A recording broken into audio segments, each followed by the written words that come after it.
জন্মদিনটাকে সামনে রেখে কৃষক দিবস করা হয় 23শে ডিসেম্বর। আর কৃষকদের আত্মত্যাগ আত্মবলিদানকে মাথায় রেখে তাদেরকে এই দিনটা তাদের জন্য উৎসর্গ করা হয়েছে। তাই আমরা আমাদের পক্ষ থেকে ক্ষুদ্র উপহার তুলে দিচ্ছি। ভাই তোমরা একটু সরে আসো। আপনার নাম কি বাবু? হাততালি।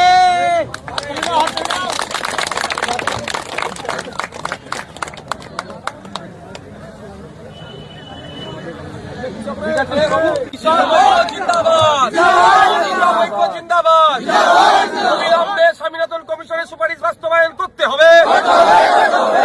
স্বামীনাথন কমিশনের সুপারিশ বাস্তবায়ন করতে হবে। সহায়ক মূল্য ব্যবস্থা করতে হবে। অধিকার ফিরিয়ে দিতে হবে। জিন্দাবাদ জিন্দাবাদ জিন্দাবাদ। কৃষকের মাসিক গড়া এবার বৃদ্ধি করতে হবে।